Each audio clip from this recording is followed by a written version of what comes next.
Good afternoon, guys. It's 4:30 p.m. on November 4th. It is the American election today. As you can tell, it's quite muddy around here. We did have around 8 inches of snow. You could snowmobile anywhere you wanted to back in October there.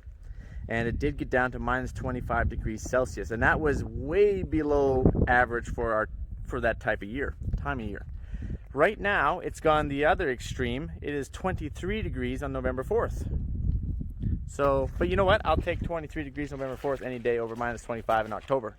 So, this is the long and awaited bit of an update on the Ideal 9 and the 10. I don't have a 10 here to show you, so we're just going to use the 9. Now, there's not a whole lot to go over on the 10, but we will try and skim over it very quickly. Now, last year was also a complaint remaining, going back to this feeder house here. You can tip the feeder house from inside. You know, you can go left, you can go right with it. It was really sticky last year. And no, it's not the weight of the 50-foot headers. That's a good question, by the way, because those 50-foot air flexes are actually really light. When you're in pulses, you get lots of dirt, and there's these poly pads. I don't know if you can see right here. Here, let's go over here. There's poly pads in here. You see this?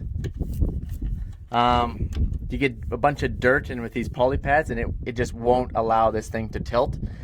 So when you're in pulses, it's pretty much a no-go. You pretty much can't move your feeder house laterally. When you're in cereals, it's actually not bad. It's quite sticky. You do have trouble. Lots of times you got to go around a corner and you got to quickly turn right and make your header flop, get some extra weight on it, and tilt it down. When you're in canola, obviously the canola lubes it up with oil. It tilts like super duper easy. That hasn't been resolved yet. We're still working on that with AGCO. Now let's go take a look over here on the side of the combine. We'll just open up these shields. I'm probably going to have to use 2 hands. Nope.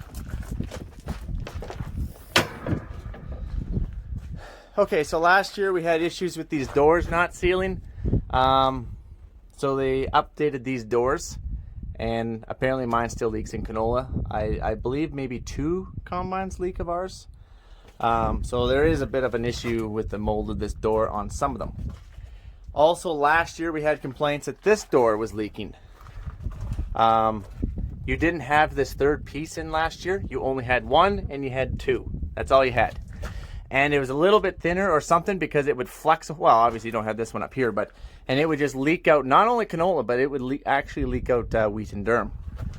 So they updated that with this, and it doesn't leak, so they fixed that problem. Looking up here, I did have 1 thresher clutch go on me here this year. That's the first time that has happened to us. I believe AGCO has experienced some problems with that. Now they tell me that there's a real fine line between giving it too much oil and then it creeps. You know what I mean? Like, you know, like the old PTO, the old tractors like the Massey 1105 or whatnot. When the tractor's actually idling running, your PTO completely off, your PTO actually will slowly creep and walk. So that can happen to combines too if you give them a little bit too much oil, so I am told. But if you don't quite give them enough, then you can take out the thresher clutch, so I'm told. You gotta remember, guys, all this stuff is fully under warranty, and it's warranted for 5 years, bumper to bumper. So at least I don't have to worry about paying for anything. Putting up this back shield right here gets you into, you can see your big plastic fuel tank. Now, we did have an Ideal burn down this year, as you know. If you scroll back into some of my videos, you will see that. It was live action. It was quite something. It was, yeah, I definitely don't want to go back there again. But anyways, I think the steel tanks, I think the fuel tanks should be steel. But Mike, then they can blow up. Not if you, they shouldn't if you have a vent at the top. Because what happens is the minute this puppy melts through a little bit, you have 1,500 liters of fuel right there ready to rock and roll, and you ain't stopping it. At least a steel tank, if you had a fire going somewhere, it would buy you some more time. At least buy you some time to get out of the combine.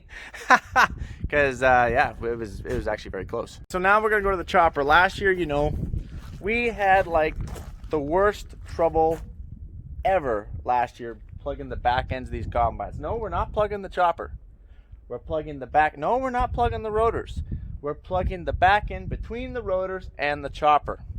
We thought we were plugging the chopper, but actually we're not. So I'm just gonna kick this chopper out over here. Hold on here. Wrong way. So how many times we would plug last year? That's a really good question, guys. I was plugging up to 6 times per day. Holy crap, that doesn't seem too bad, but believe me, it is. How long does it take to unplug it by yourself with one person? Really good question. Typically it would take you about 45 minutes, a solid 45 minutes by yourself. So if you could get another guy in there to help you, you would speed that up, but now you've just shut down 2 combines because we don't have just spare guys sitting at the corner of the field to help you unplug a combine. Now, that was a huge concern obviously going into 2020. So they put what I call the shark fin. So here's a little backstory here. Backstory on the shark fin. Oh yeah, you notice those paddles there too? Those paddles were never there either. This was like a 2 or 3 stage thing. So before these paddles, as at least I believe they still come this way. I think the 10 was still this way. You got all these tines. You see how you got all those tines that go all the way down? Those are what you call your separator tines, for those of you who might not know that. Now, normally you would have a tine here and a tine here. So we actually took 2 rows of tines off to put these paddles on, is what we did. Now, Eric came up from AGCO, awesome guy. You guys already knew that if you watched some of my videos already. And he stuck GoPros in here to try and figure out what the heck is going on and why we keep plugging up this chopper. Now remember, we're not plugging the chopper. Everything is still spinning, but it is bridged up, packed in there, and it's just literally cut out a complete circle, the width, the length of your blades there. And it's a big deal to get this thing, because you can't just slide this chopper back. How are you going to slide this chopper back when it's here? It's packed rock hard all the way to the top, because you need to move it this way. Well, you're not going to move it that way. You know what I mean? You're going to move it about that much, and you're going to work in there with your hands, with your fingers like this, for probably about 30 minutes, trying to pull little bits and little bits and little bits, and you're going to keep trying to work this chopper back. Once you get halfway, then you can start pulling out a lot more aggressively, and then meanwhile you're going to cut all your fingers, because you're going to get a little bit too close to those puppies in there. And anyway, long story short, we couldn't figure it out. Okay, we couldn't figure it out, guys. We didn't know what the heck was going on. So this was like in the middle of the night, raining in canola. It was always got worse when it got tough outside. Mike broke. He snapped. So we started cutting in this canola, and I told him just whip this chopper back. We were actually just dropping the straw is what we were doing. And normally we don't like to do that, because that's really good nutrients for your ground. Sorry, I just got to adjust this mic here. I got to adjust hammy. Anyway, so it was super wet and there was no dust. And the dust was actually giving a lot of trouble with the GoPros when you're in here, because you couldn't see anything because it was so dusty. You couldn't make out what was actually going on.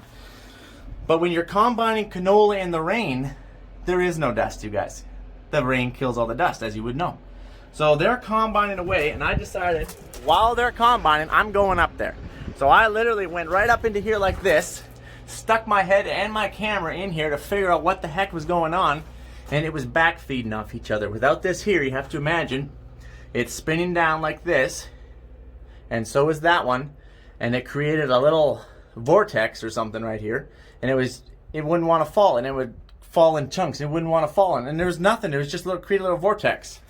So AGCO, they threw this shark fin together, and that fixed 90% of it. 90% of it, you guys. Huge difference. I did plug a few times in chickpeas with Russian thistle, so we're still investigating that. But like, I remember saying like 3/4 of the way up through harvest, I told AGCO, you guys definitely fix this. So huge prop to AGCO, because without this puppy in our lives, not fun.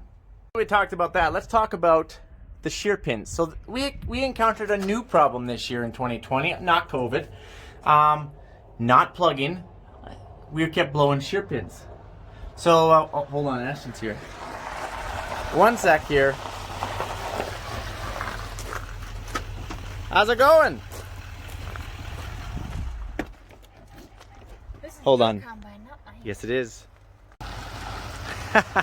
Anyway, as I was saying, new problem, shear-in roller bolts. Now, to be fair, we started with three separate combines, sheared 1 rotors, 2 shear bolts. and they sheared legitimately.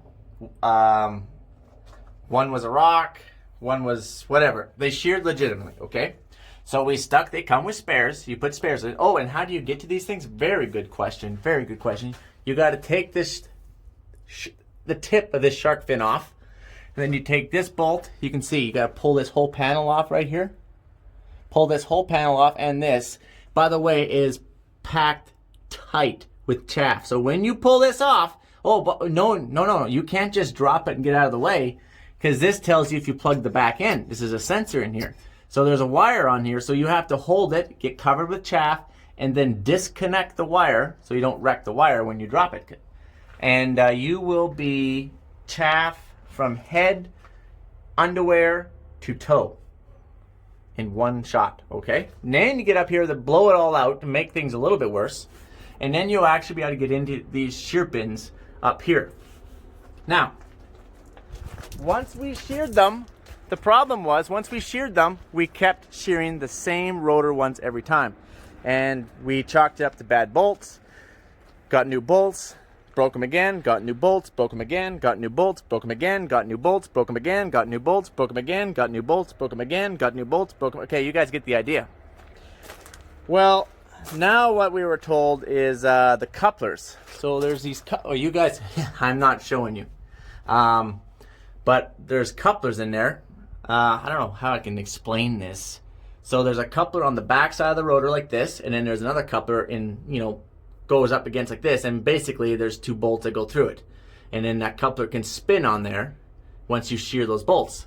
Well, the hole started to get a little bit compromised after the first shear, and then the second shear made it worse. Third shear, well then by the time you sheared off like the 8th bolt, you stuck a tumbleweed in there just by itself, and you could just shear the bolts because they're getting sloppy, and it would just put way too much strain on the bolts. And then, oh, great question, Mike. How do you change the couplers then? Well, you have to pull the gearbox, and that's got to go out the top. Not a real fun thing to do. So anyway, so we got to get some new couplers in some of these things, and so if you shear one time, maybe you can get two. But if you shear 2 times, get new couplers. Guys, we're starting to lose our light. I'm going to try and speed up here. Yeah, like I'm not talking fast enough as it is. Anyways, I did put another extension on this auger. I had no problem with it whatsoever. It worked awesome. Oh, but downside to the auger on these ones is they're a little too low. I think in 2023, they're coming out with a higher auger because these ones are a little too low, and then you got to be really careful. Now, and no, that has nothing to do with the extension. The extension would actually help you as it swings out. The further you get out, the higher it would go up. It's just a whole like unload auger thing. And that, these combines do come standard with onboard air, which is awesome, and different air couplers. They will be getting dryers because they have a little too much moisture in them when you're trying to blow stuff out. Now, your engine is back in here. It's an MAN engine. I actually really love the engine.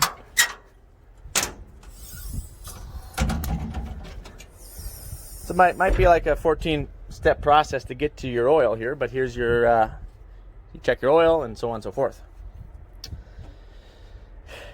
got that? Okay, good. We're moving on. 485 bushel hopper. Oh, well, here, let me show you something. On the 19 models, this is a 19 model, but it's all been updated. They were leaking. They were leaking canola out where these rubber, see where these rubber extensions are for your corners? They weren't cut quite right or whatnot. Anyway, they were leaking canola. So that was also an update in 2020. Put new rubber corners in. Another thing that we got to work on is, I think they have a different kit now because these unloads are wearing way too fast. Like, way too fast. So this has, we need, like, they're going to pull this out, put a whole new bubble up auger in, but needs to be hard surfaced. Needs to be hard surfaced. What's hard surface? Good question if you're not sure what that is. It's like a super hard weld that you would put right on the edge, about this wide, and it would look like this with a bit of a bubble of weld, and it would not look like that. Moving on. I gotta be quick here. Oh, here's your, let me show you where you check your gearbox oil. Left is there, right is there.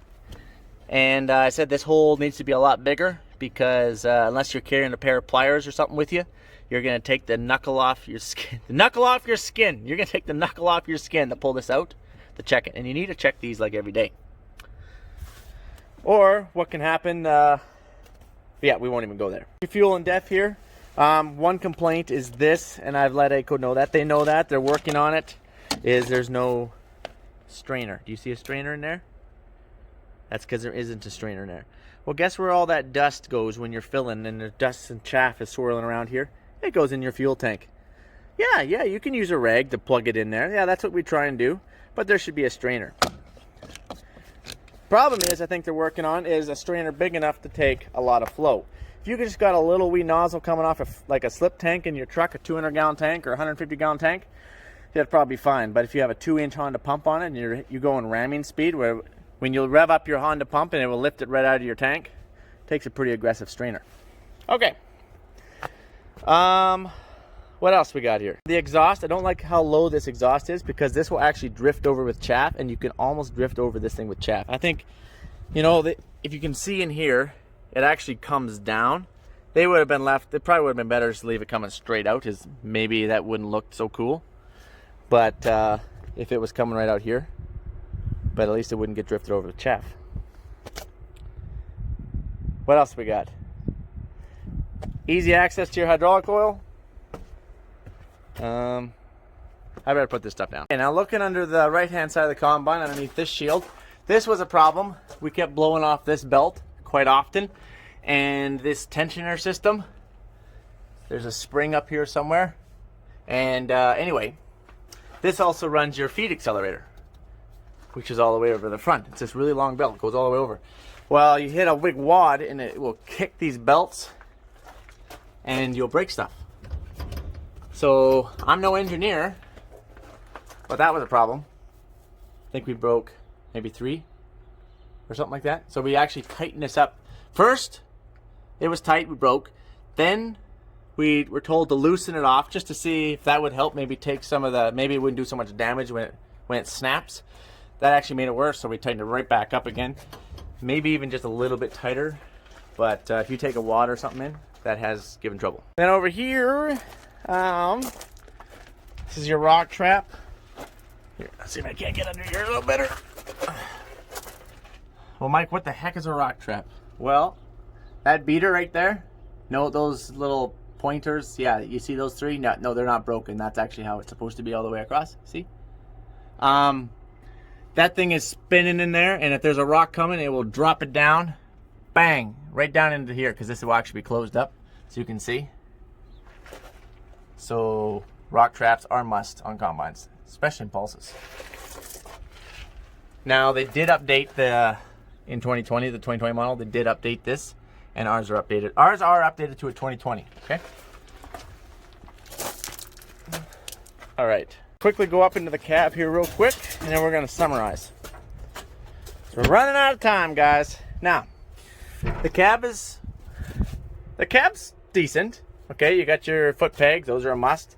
But you do not have a fridge, you just have a cooler. And I can put my sandwiches in here with the cooler on high for cold, and my cheese will still melt. So that's not very good. We need a fridge. No, not a cooler, a fridge. There is a difference. You do got your heated, cooled seat, so that's good. I've talked about this a lot. I'm not a fan of this armrest. Not a fan of this control. I like that, you know, I don't mind how my hand sits on it, but straighten out the buttons, because I don't know is this up or is this up? Is this up or is this up? Is this up? You know what I mean? Straighten them out. Give me some more options.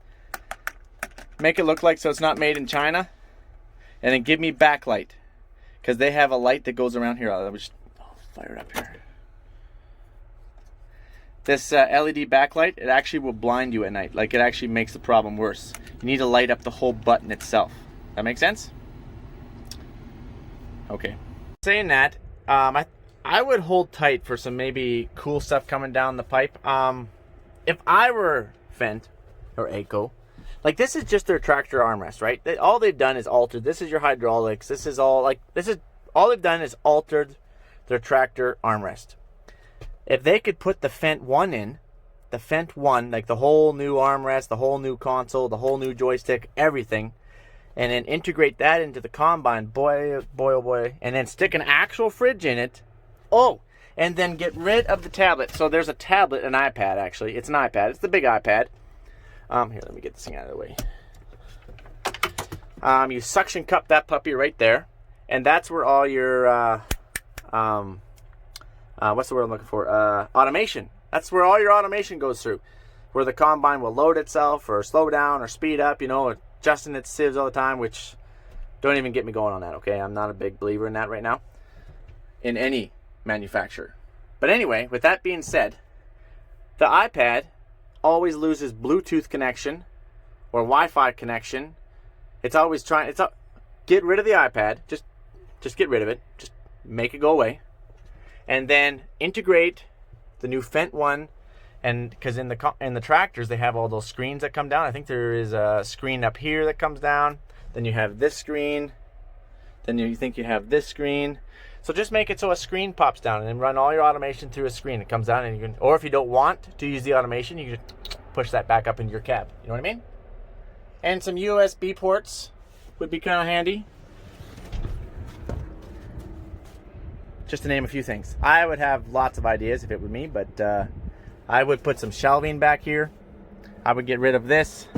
It's a little bit cheap, if you ask me, especially when it's trying to come down like this.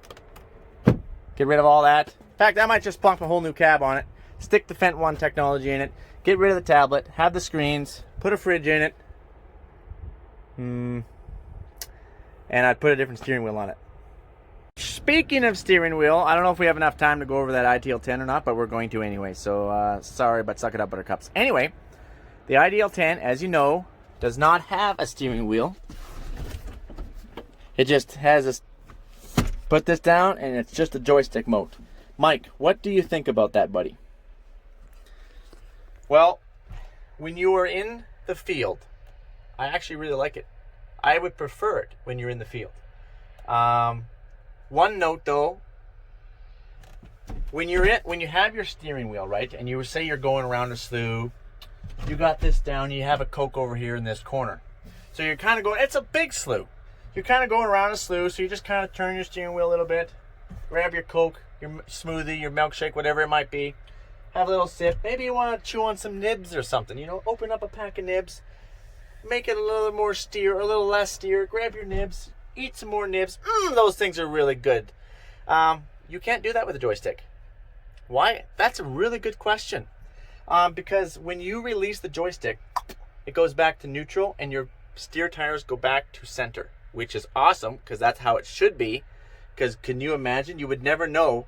You would never know where your steering wheel is, where your wheels are, if they didn't all go back to center. So you're going around this corner, you're going around the slough, no big deal. It's all actually pretty easy. You got a lot of room in your doobie-doobie-doobie-doobie-doo. You're going to go for your Coke, you let go of your Coke, your wheels straighten out, your combine goes, and you're like, oh, and you grab your steering wheel, and you put it back into it, you kind of lean into it a little bit. Oh, okay, all right then. And now you kind of put your leg on it like this a little bit to kind of hold it there, kind of like this. And then you kind of grab your Coke and you're drinking your Coke, and then you're putting a little too much weight on the joystick now. You're too aggressive, so you're trying to get your Coke back. Now you realize you don't have time, so you let up your thigh, and also boom, and it goes back to the center, right? And you're trying to put the Coke back down, and you're like, okay, all right. So, okay, so you're going to hold it. That's what you're going to do. You're just going to hold it. Where the steering wheel, I guess you could let go of it. That's what I was trying to say. But in the field, without going around sloughs, I actually really like it. I like the joystick. On the road, though, it's completely terrifying. It needs to have more settings. Yes, and maybe it does have a sensitivity when it reaches a certain speed, but it needs to be more sensitive. When I brought this up with them, they did say that there's a fine line with regulations because how much sensitivity do you take out of it? So maybe you're in Germany and you're ripping around a traffic circle or something, derpy, and then all of a sudden the car comes flying in there and you're like, ah! So then you kind of hit it like this, and then you took the most sensitivity out of it, so then, you know what I mean? So you don't want to take all the sensitivity out of it. But I think there's a fine line. I'm pretty sure that we can drop that sensitivity back a little bit more. And because I think it's needed. But I like it. Now, I would like to see an auto steer engage on it. You know, if you're already driving, hit the auto steer. That's just me. And maybe a few other things. But I do believe you can only get the joystick in the tracked 10, in the tracked one, which basically tells you that Mike will never have a joystick unless they stick it in a wheeled for Mike, because Mike really dislikes tracks. Traffic out here. Oh, great question. Great question. Why do you dislike tracks? Go back to the Ideal 10 and just watch. I thought my cab was going to fall off. I had to put a kidney belt on because that's how rough those tracks are. I'm pretty sure you guys can do a little bit better on those tracks because they are rough. Whew! Joystick's not worth it to have to ride in that. That's all I have to say. Good morning, guys. If you're wondering, like, holy crap, did we just switch a day? And yes, we did.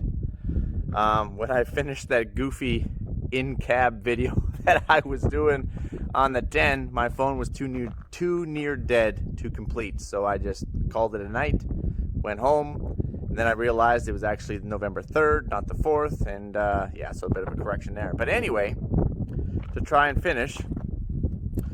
So Mike, what did you really think of the 10? Well, in terms of the horsepower, I loved it. I was able to hit 100% horsepower and a couple times. That was about it. In terms of cleaning and capacity compared to the 9, it's definitely more, but I don't know if it's where it should be for 790 horsepower, just to be honest with you. Now, I only got to run it for about a day or two, as you know, but especially in dry conditions, it seemed like it would just overload the shoe, the pan. It was just carrying too much foreign material out. But in tough conditions, it was far more noticeable in terms of capacity. What else? Yeah, it would be awesome to get to go, I don't know, put a whole season on the 10. Then you can really have a fair comparison. When you're only doing it for like 2 days, and one of those days is in chickpeas, which is, you can't compare chickpeas. Why? Because chickpeas is like a 20 bushel yield. You can't compare chickpeas. So you get your wheat and your durum or something like that, but I only had like 1 day on that. So, okay. Now that's enough about the 10. Enough about the 10. Mike, what about the 9? Okay, let's summarize on the 9 here a little bit. We really like the 9, you guys. We really like the Ideal combines when they're running. We've struggled a lot with reliability issues. You know, O-rings, more sensors than you could ever imagine. Always a beep or something going on. You just kind of get used to them. You know which beeps are good beeps. You know which beeps you can keep going, and you know which beeps you have to stop.